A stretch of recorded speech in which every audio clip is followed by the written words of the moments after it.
Assalamualaikum warahmatullahi wabarakatuh. Agan-agan yang ganteng-ganteng, yang cantik-cantikan, ya kan? Salah satu nikmat yang Allah turunkan untuk umat manusia adalah nikmat buah nanas. Bagaimana tidak nikmat kan? Buah yang begini indah, itu rasanya juga ternyata sangat enak.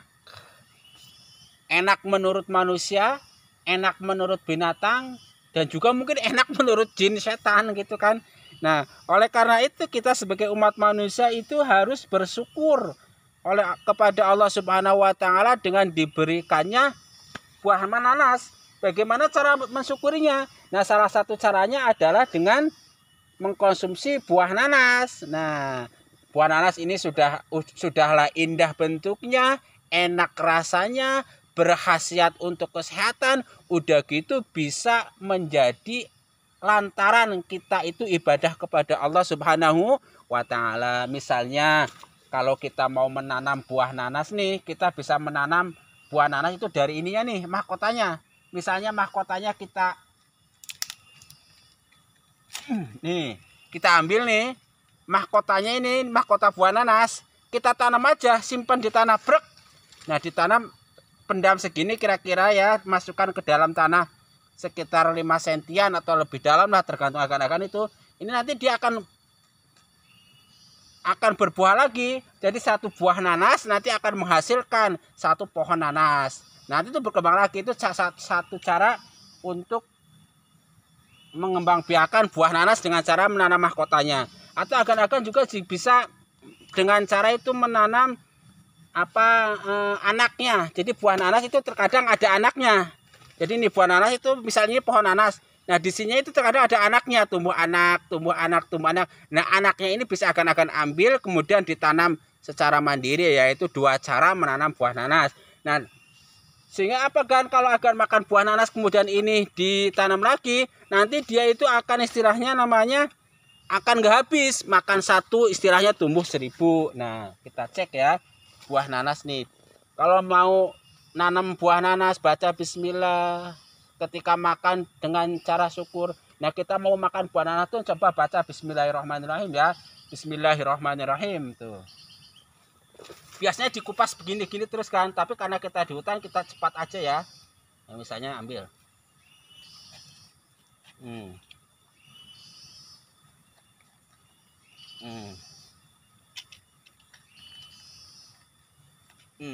Mantap kan buahnya, kuning tuh. Ini katanya nanas Sumedang apa ya, kalau nggak salah kemarin tuh. Jadi nanas itu juga dari segi rasa banyak kan. Ada yang rasanya kecut, asem, ada yang rasanya manis, ada yang manis banget, sehingga ada yang disebut itu sebagai nanas madu, nanas Pemalang misalnya tuh. Nih buahnya ya, kita makan kayak gini langsung nih, bisa dimakan langsung, bisa dibikin jus atau bisa bikin olahan.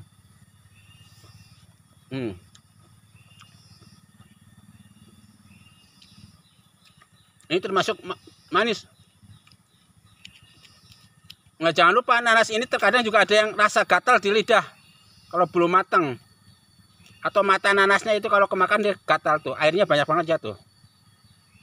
Jadi bagus buat dehidrasi karena banyak airnya. Banyak banget, airnya netes kan tuh. Ya netes ya tuh, saking banyaknya air. Airnya netes. Manis. Nah, salah satu perbuatan yang diridhoi Allah Subhanahu wa taala itu ya makan. Kulu wasrobu. Jadi kalau kita makan niatnya itu menjalankan perintah Allah, ya pahala, itu ibadah yang sangat tinggi. Jadi kita itu bisa ibadah di bawah pohon nanas dan ini. Nah, ya kan? Nah, nanti buah kulitnya juga bisa dijadiin gemuk tuh kan, kira-kira begitu. Jadi istilah kata itu kalau bagi orang beriman, semuanya bernilai ibadah, semuanya bermanfaat, kira-kira begitu. Saya ambil lagi. Manis.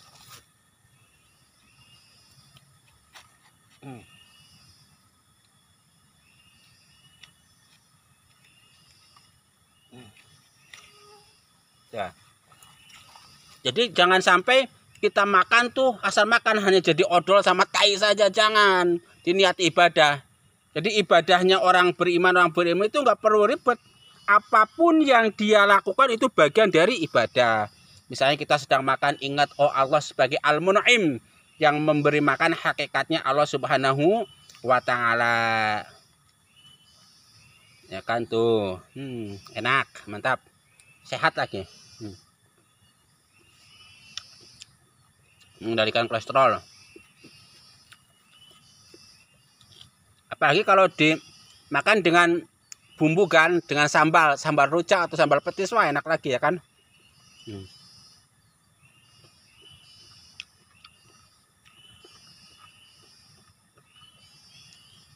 Nah, ibadahnya para tukang ngebolang pemanjat hutan, para petani kayak gini. Kalau sedang di hutan, dia pandang pohon, ingat siapa yang menumbuhkan pohon, dia dengar suara-suara binatang, tonger dan lain. Mereka itu adalah makhluk ciptaan Allah Subhanahu wa Ta'ala. Jadi kita itu tidak hanya membaca ayat Al-Quran. Membaca ayat Al-Quran wajib, sangat penting, tapi jangan sampai melupakan ayat Allah lainnya, yaitu adalah alam semesta, kita baca juga. Mudah-mudahan konten video ini merupakan bagian dari kita membaca ayat-ayat kedua, yaitu ayat-ayat alam semesta ya kan. Loh. Kita habiskan aja ya kan. Kalau nggak dihabiskan sayang nanti. Loh, karena kita sisakan buat codot, buat burung.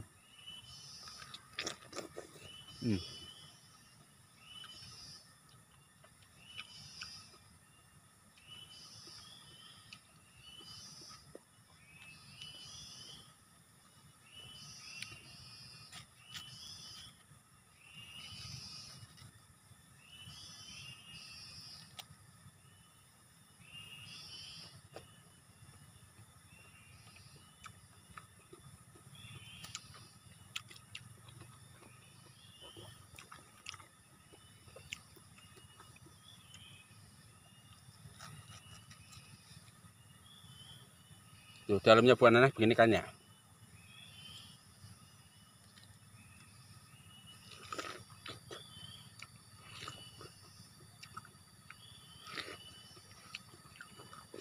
Enak.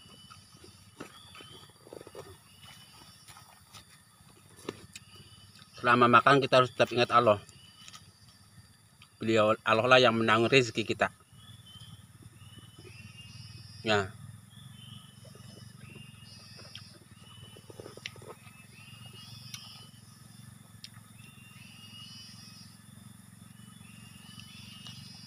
Nah, kulitnya itu jangan dibuang. Jadi paradigma kita membuang itu kita rubah. Kalau kita mau membuang itu pada hakikatnya kita memberi makan makhluk Allah yang lain. Nanti kalau kita buang dia akan dimakan lalat, misalnya belatung atau serangga lainnya ya, kira-kira begitu. Enak nih.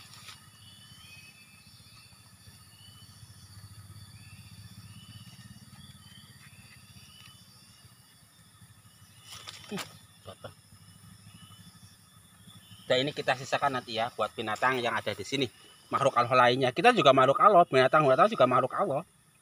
Sama-sama makhluk Allah harus saling berbagi, kira-kira begitu. Jadi bedakan antara membuang sama memberi makan yang lain, kira-kira begitu. Tapi jangan ngasih makan setan, terkutuk, itu iblis, jangan kasih makan. Iblis dikasih makan, kita musyrik ya, gitu, ya kan. Ngasih makan itu binatang lainnya, nyamuk.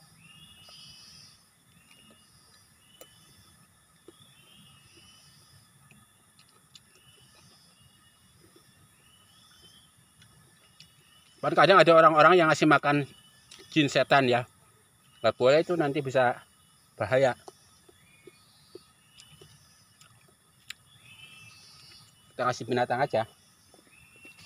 Udah ya, ini kita sisakan sedikit buat tikus atau buat bajing atau buat cacing ya, mudah-mudahan bermanfaat dan kita mendapatkan pahala karena hal tersebut. Nah yang ini nih nanti mudah-mudahan dia itu jadi tumbuh baru, tumbuh buah nanas, dan kita mendapatkan pahala juga dari tumbuhnya ini menjadi pohon nanas. Itulah salah satu tafakur dari buah nanas. Ternyata buah nanas itu bentuknya indah, rasanya enak, khasiatnya banyak, juga bisa menjadikan media kita memberi makan kepada makhluk Allah yang lain seperti semut, seperti bajing, tikus dan lain-lain. Dan yang keempat itu, yang kelima itu bisa mendapatkan ridho Allah Subhanahu wa taala baik di dunia maupun di akhirat, asalkan kita niatkan semuanya itu merupakan bagian dari ibadah. Sekian dan terima kasih. Jangan lupa like dan subscribe channel ini. Wassalamualaikum warahmatullahi wabarakatuh.